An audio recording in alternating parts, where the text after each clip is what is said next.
Welcome to Zero Tackle Hard Knocks, where we'll ask the biggest questions for each team each week. We are fresh off round 8, and to kick it off, when will it be Blake Moses time? Broncos coach Kevin Walters has recently spoken out confirming former Queensland junior origin player Blake Moser needs to be patient as he waits for more first grade opportunities. He is off contract at the end of next year though, and he's a player Brisbane desperately would not want to lose. So, just how much patience will he have when other teams come knocking with shiny new contracts? Have finals chances been extinguished for the Raiders? Life with Jamal Fogarty watching on the sidelines with injury didn't begin well for the Raiders. In fact, it began horrendously in the form of a 40-point beatdown at the hands of the Sharks. Questions were raised all week about the inexperience of the backline, and that's exactly how it played out on Sunday. The finals look a long way away right now. Will the bye kill the Bulldogs' momentum? The Bulldogs were just starting to find their feet before the bye interrupted their season. A close loss to the Storm was followed by that big win over the Knights. If they pick up where they left off, the bye could do good things for the Bulldogs, but it just as easily could break momentum for a team who still have plenty of improvement to do in 2024. Does Nicho Hynes get picked for the Blues? In the fair dinkum department, the answer must surely be a resounding yes. Hynes has been one of the best players in the game for 2 and a bit seasons now and stepped up in a big way with no Braden Trindle in a 40-0 smackdown of the Raiders on Sunday. He could play 5'8" without a problem and surely must be picked for the Blues with most other options struggling. What to do with Sam Verrills? Remember when Sam Verrills was signed by the Titans and everyone sat around wondering why the Roosters were happy to have Brandon Smith replace him? Well, maybe the Roosters knew something we didn't, because Verrills, for all his talent, is now certified second fiddle to Chris Randall. He played just 16 minutes in Thursday's win over the Warriors. Is defense the Sea Eagles' biggest problem? Yes, it is. We all know Manly at full strength can put on points like they are going out of fashion. Tom Trbojevic leads that charge, obviously, but they have attacking talent all over the park. What they don't have is a consistent defense. The first half against Parramatta was leaky, and the week before, the Titans scored 30 and still lost. If Manly get their defense right, the sky could be the limit. Has Trent Loiero done enough at lock? An intriguing change of position during the preseason with Trent Loiero moving to lock, and it's starting to pay off at Craig Bellamy's side. The arrival of Sean Bloor facilitated the move, and Loiero is now averaging 112 metres per game while tackling at 96%, and he'll only improve the longer he plays at that position. What is Newcastle's best halves combination? The Knights have not played more than 2 games in a row this season without chopping and changing their halves. After a win on Sunday over the Dolphins, surely now's the time that little record will be broken, but who knows if it'll stay that way. Jack Cogger is currently on the outside looking in, but will surely have another go at some point. Whichever way Adam O'Brien leans, he needs to pick and stick. How do the Warriors fix their form?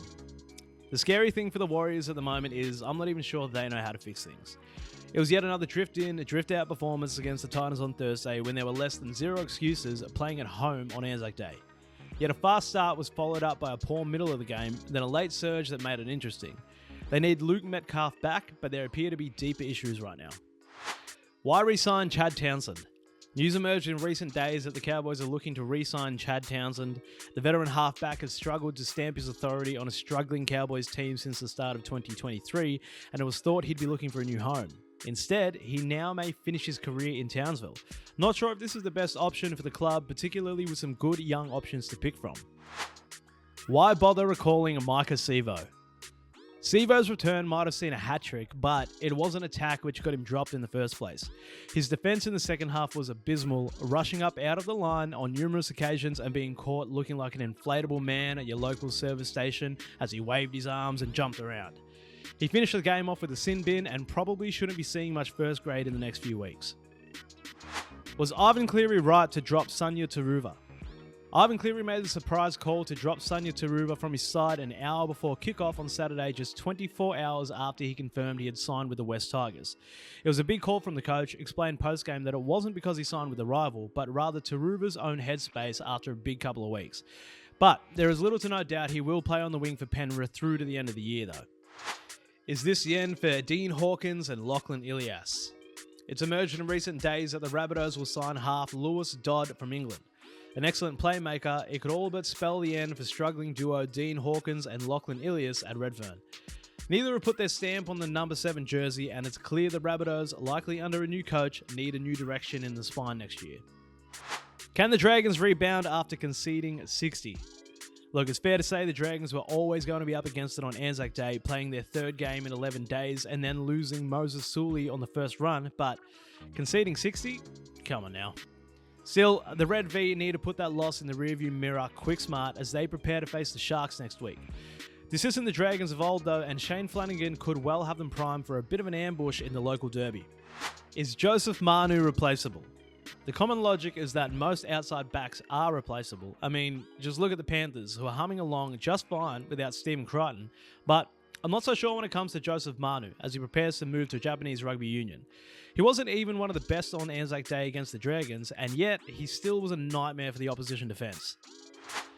Will Tom Gilbert win the number 13 jersey back next year? Another season-ending injury to Tom Gilbert in 2024 has opened the door for Max Plath to make the lock roll his own. The youngster continues to excel, and after re-signing last week, the question now turns to whether Gilbert will get that spot back next year, or shift into the second row. He has played Origin on the edge, so no doubt he can do it, and it's hard to see him not being there round one next year. What happened to John Bateman? This may be one of the great mysteries of the last 18 months in NRL circles. Once a premiership-winning second rower with the Raiders, Bateman is now playing lock at the Tigers and looked very average in Saturday's loss to the Broncos. He topped the tackle count, but had little to no impact in attack. The Tigers desperately need prime Bateman back. Those are our hard knocks leading into round 9. Have you got the answers? Let us know what you think in the comments, or have you got an even harder knock for your club? Subscribe to the YouTube channel, and don't forget you can catch all the latest NRL news at zerotackle.com, the #1 independent NRL news source.